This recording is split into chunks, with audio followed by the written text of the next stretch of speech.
It began not with the roar of engines, but with silence, the kind that lives inside a champion when the world believes his story is over. For years, Marc Márquez carried the weight of broken bones and blurred vision, the ghost of Jerez 2020 haunting every lap, every scar whispering that the legend had already burned out. And yet, under the floodlights of Motegi, history refused to close its book. 11 Grand Prix victories, 14 sprints, an entire season of relentless precision led him here to a finish line where statistics dissolved and humanity took over. Before the race, I couldn't breathe. On the last lap, I started crying, he confessed.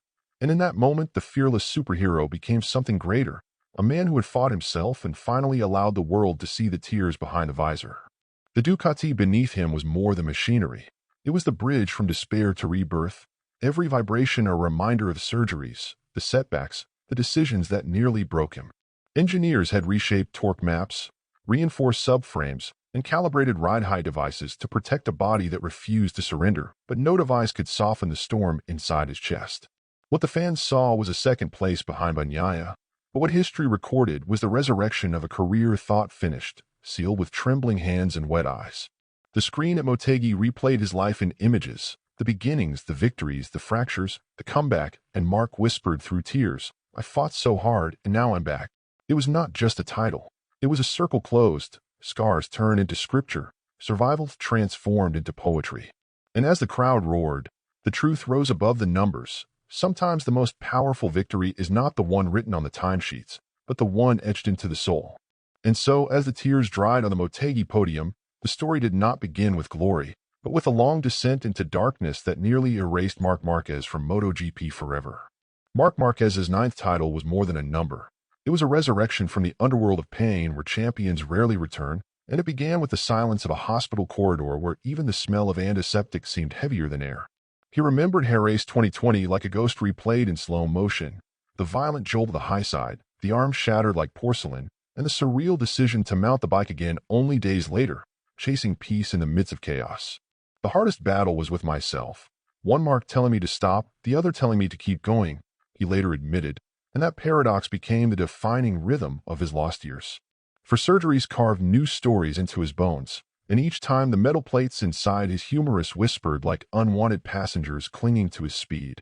At night he often thought, will I ever again feel the bike dance with me, or has that symphony been silenced forever? His rival was not Quartararo or Bagnaia, but the blurred shadows of his own identity, tested when diplopia doubled every braking marker and turned every corner exit into an uncertain gamble. Yet even in that darkness, he found light in peculiar places, like the Honda engineers who recalibrated the torque maps to spare his weakened arm, a technical detail unnoticed by fans but vital for his survival. He became like a tree bent by storms but not uprooted, roots deep in passion, branches broken yet reaching again toward the sun. Each failed comeback in 2021 and 2022 was a rehearsal for despair, the paddock whispering that the Márquez era had ended, the myth dissolved in the cruel arithmetic of lap times. And still, the fire did not extinguish. It smoldered under layers of doubt, waiting for oxygen. He knew that breathing, literally, was sometimes harder than riding. Anxiety compressed his chest more than G-forces ever did. But he forced himself to inhale again, to listen to the hum of an engine as if it were a heartbeat promising continuity. When he left Honda in 2023, it felt like severing an umbilical cord, but also like discovering lungs of his own. Ducati gave him oxygen, Gresini gave him freedom, and with freedom came the possibility of rediscovering joy rather than merely chasing ghosts. On the podium at Motegi, the tears blurred his vision, and for once, blindness was not fear but release. Before the race, I couldn't breathe. During the last lap, I started crying, he confessed, exposing a fragility hidden for years behind a mask of defiance. The metallic taste of survival became sweeter than champagne as he raised his fists, trembling yet victorious. The crowd saw a champion. He felt like a survivor. And in that exact moment, the statistics dissolved, the records faded, and what remained was the rebirth of a man remade by suffering. His scars were not shame but scripture, written on skin and bone, reminding the world that sometimes greatness is measured not in titles, but in the ability to stand again. This was not merely the return of a rider to MotoGP's summit, but the return of a human being to himself. And the circle, once shattered at Jerez, closed in tears at Motegi, with one unforgettable truth carved into history: survival is the most beautiful form of victory. The phrase, more than a number, shone on his celebratory shirt at Motegi, but it was more than marketing. It was philosophy carved out of scars and sweat. Statistics could tell you 9 world championships, 7 in the premier class, 99 wins. But none of those digits capture the nights of solitude where even closing his eyes hurt more than opening them. 6 years ago, I didn't know what suffering was. I had only tasted glory.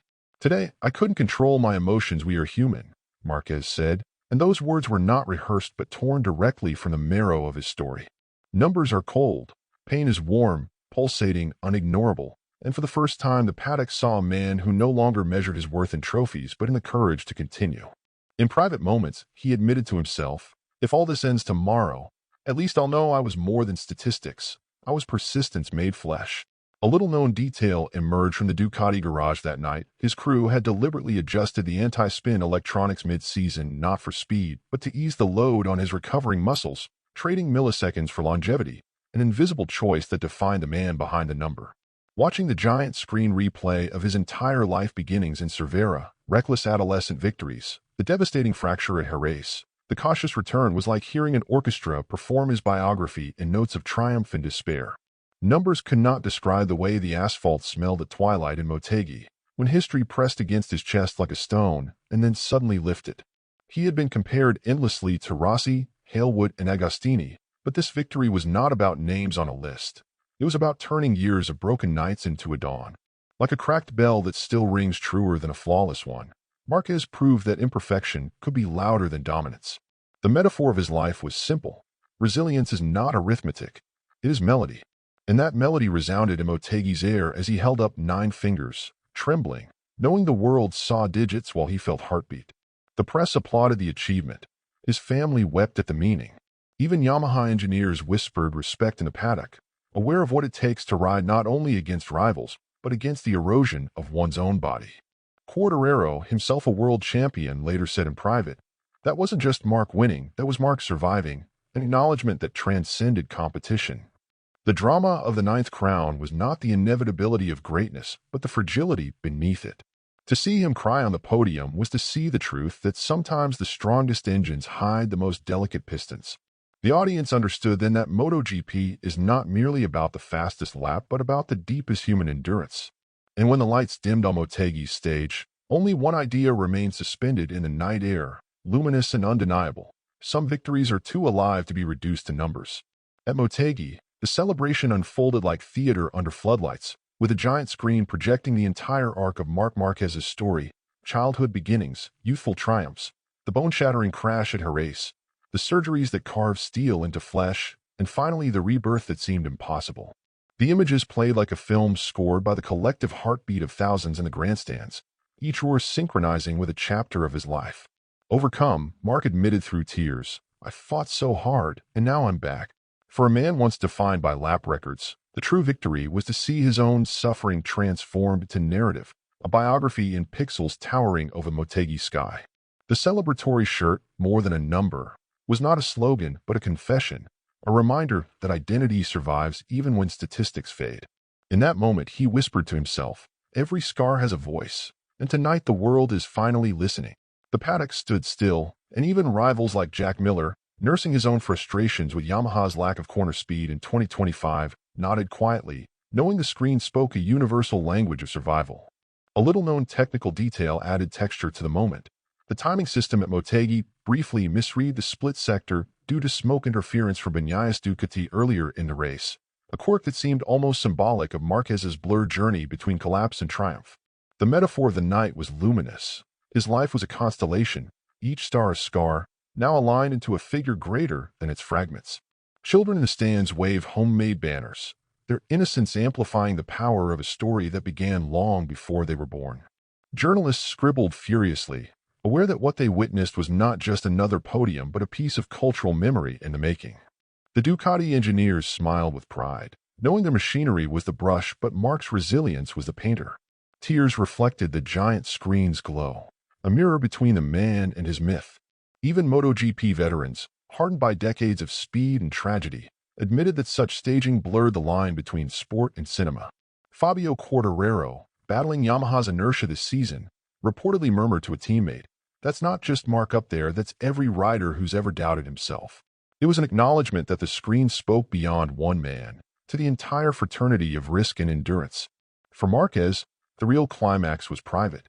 The instant he realized the cheers were not for titles, but for the fragility he dared to expose. He stood not as the untouchable hero of 2019, but as the survivor of 2025, humanized and redefined.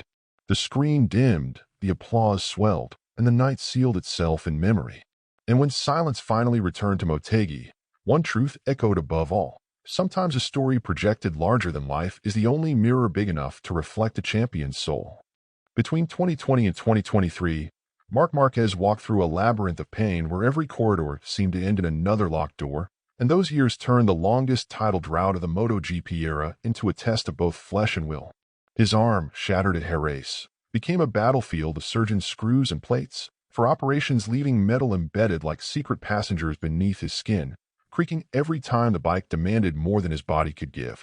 The recurrence of diplopia blurred not only his vision, but his confidence, doubling braking markers and splitting rivals into phantom duplicates at 300 kilometers per hour. Would I ever return to the top? Was my dominance gone forever? He confessed privately to friends, and those questions weighed heavier than any rival's attack on track. He admitted to himself in lonely moments, "If I can't trust my eyes, how can I trust my instincts?" The once untouchable champion was suddenly fragile, riding a Honda that had lost its edge, a machine that punished him with rear instability whenever the torque map spiked out of rhythm. Few fans noticed that in 2021, the team secretly altered the balance of his RC213V with a heavier swing arm to reduce chatter, a desperate technical compromise that ironically slowed the bike further. The champion who once looked like a comet blazing across circuits now resembled a candle flickering in unpredictable wind. Journalists began to write not about his victories, but about his decline, their words sharp as scalpels slicing into his myth. Every DNF felt like a public obituary of his career, and each time he mounted the bike, the paddock held its breath, half expecting collapse. He wore sunglasses not for style, but to hide the strain in eyes that could no longer process light the same way after surgeries. Yamaha and Ducati riders whispered that Marc's aura was fading, that fear had finally found the man who once bent physics. And yet, inside the solitude of his motorhome, he still studied telemetry obsessively, clinging to numbers that promised a sliver of hope. He became a prisoner of both his body and the machine that had once crowned him king. Nights in hospital beds were filled not with rest, but with an orchestra of doubts, each note darker than the last. The drought stretched from 2019 to 2024, a barren desert in a career once blooming with relentless trophies. To the outside world, it looked like twilight, but to Marc, it was an endless tunnel with no promise of light. Every time he gripped the throttle, he was asking not for speed, but for survival. And when history finally recorded this drought, it was not written as emptiness, but as the crucible that would make his return incomparable. In the end, the shadows did not erase him. They carved him into something deeper, a champion not of ease but of endurance.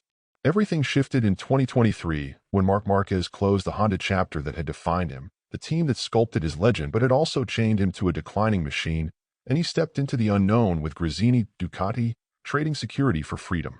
To the outside world, his choice to ride a year-old bike without salary looked like desperation, but to him it was oxygen after years of suffocation. He admitted bluntly, "I needed to ride again for joy, not for obligation." In private, he often told himself, "Better a free man on an old Ducati than a prisoner on a golden Honda." The switch was not only symbolic but technical.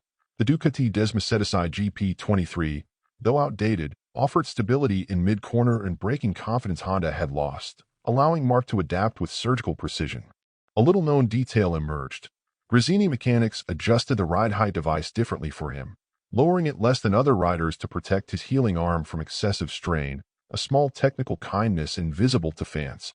The first laps felt like opening a window in a room he didn't realize had grown airless, and the smile beneath his visor told the story before the stopwatch did. He rediscovered the pleasure of sliding the bike, of attacking corners without the constant fear that the front would betray him, and that rediscovery was contagious. The garage glowed with the energy of a man reborn. Outsiders mocked, yet the paddock began to murmur respect when his overtakes carried the ferocity of old, blended with a new maturity born from scars. Journalists compared it to a phoenix metaphor, but the truth was less mythical and more human, a man who simply refused to be defined by the wreckage behind him. Jack Miller, fighting Yamaha's lack of competitiveness, privately admitted that Marquez's gamble wasn't madness, it was genius, recognizing what many failed to see. The year at Gresini was not about titles but about recovery, a rehearsal for something greater. When Ducati offered him the factory seat in 2024, it wasn't charity but logic. His performances had already made the decision inevitable. The shift felt like destiny realigned, a rebirth that carried him not backward to his old dominance, but forward into a new kind of strength. The technical marriage between Marc and the GP25 became poetry in motion, a contrast to the fractured prose of his Honda years. The man who had once symbolized unstoppable force was now defined by his resilience, and that resilience gave the machine a soul it had lacked. The moment he donned factory red, the story of his exile was reframed as necessary pilgrimage, a painful detour that led to revelation. By 2024, he was no longer the wounded rider clinging to survival, but the architect of his second life in MotoGP. And as the engines roared to life at Losail that season, the meaning was clear. Leaving Honda had not been the end. It had been the turning point where survival transformed into renaissance. The 2025 season unfolded like a symphony of precision. Every race another note in a score written by Marc Márquez with the ink of resilience. And the numbers alone, 11 Grand Prix wins and 14 sprint victories in 17 rounds, could have told the story, but the deeper truth lay in the way he carved consistency across circuits, weather, and chaos. From the abrasive tarmac of Qatar to the wet unpredictability of Assen, he danced with the Ducati GP25 as if its rhythm had been designed solely for him. This year reminded me of 2019, but stronger because of everything I lived in between, Marc confessed, his words trembling with both pride and memory. Inside his helmet, he whispered to himself, "Every lap is proof I am not broken anymore." The season was not without drama. A tense duel in Mugello where Quartararo briefly led before Yamaha's lack of acceleration betrayed him, or Silverstone where Jack Miller's desperate late braking nearly clipped Marc's front wheel. Yet through all conditions, his hallmark was not raw speed alone but the unflinching calm of a man who had once stared down his own mortality. A little-known technical detail emerged during Sachsenring. Ducati engineers secretly reinforced the rear subframe with carbon fiber inserts after detecting microflex during Marquez's violent corner exits, a refinement invisible to the public but critical to sustaining his relentless aggression. Rivals admitted he seemed untouchable, yet Marc himself insisted the secret was simple: presence, being always there, never absent from the fight, a constant silhouette in every battle. Like a lighthouse cutting through storm fog, he became the fixed point in a season of unpredictability. The championship climax at Motegi was almost cruel in its irony, as smoke billowed for Bagnaia's Ducati, threatening to turn triumph into catastrophe. "I saw the smoke and I thought, if he falls, I'm next," Marc revealed, his fear raw and human beneath the visor. But he managed the situation with surgical precision, controlling tire wear, modulating engine maps, calculating every risk as if he could already see the finish line. Fans saw second place. History recorded a coronation. His 7th MotoGP crown, 9th world title overall, ended the longest drought since 1949, and yet it felt less like a statistic than like the closure of a wound. Journalists called it redemption. Marc called it peace. For Ducati, it was validation, their machine and his spirit entwined in a masterpiece of engineering and endurance. Every checkered flag of the season carried echoes of pain transformed into momentum, each victory layered over years of doubt. The rivals fought bravely, but none could match the relentless consistency that defined his campaign. And when Motegi's lights dimmed and the numbers lit up the record books, the truth became unshakable. Redemption is not measured in wins but in the silence of doubt finally broken by triumph. The moment Marc Márquez crossed the line at Motegi, the stopwatch froze but time itself seemed to unravel, releasing years of pressure that no data sheet could quantify, and he confessed with trembling candor, "Before the race, I couldn't breathe. On the last lap I started crying." What the cameras captured was not merely a celebration but an unmasking, a champion stripped of armor, exposing the fragility that had always lurked beneath his legend. His inner voice whispered urgently, "One mark tells me to stop, another to continue," and tonight they finally speak the same language. For once, he was not the untouchable superhero who bent physics. He was a man acknowledging the bruises beneath his victories. Tears blurred his vision so badly that he admitted he couldn't clearly see the braking markers, a terrifying vulnerability on machines where margins are measured in millimeters. A little-known technical note adds poignancy. His visor's anti-fog coating, stressed by the humid Motegi air, partly smeared with his own tears, reducing clarity further in those decisive laps. And yet he continued, navigating not only corners but the storm of emotions erupting inside him. Journalists described the breakdown as shocking, but to Marc it was liberation, as if he had finally been allowed to breathe after years of suffocation. The crowd roared with the fervor of a stadium, but within his chest, the sound was more like a sigh escaping after too many years held in silence. His face, twisted by emotion, became a mirror where fans saw not a god but themselves, their own private battles reflected on the podium. In those seconds, MotoGP transcended sport, becoming confession, catharsis, communion. Quartararo later admitted quietly, "Seeing Marc cry made me realize how much weight he carried that none of us could see." The metaphor of the night was stark. He was a glass vessel filled beyond its limit, cracking not from weakness but from holding too much. And when it cracked, the release was magnificent, raw, unstoppable. For decades, champions have been celebrated for their control, but here was one remembered for his surrender. He had fought ghosts no rival could overtake, carried burdens no stopwatch could measure, and finally let them spill onto the asphalt in the form of tears. His vulnerability was not weakness. It was the proof of his humanity reclaiming space from a myth. In that instant, every critic's obituary of his career was silenced, drowned in the flood of his emotion. The press box fell quiet, stunned not by the victory, but by its aftermath, realizing history had just been redefined by fragility.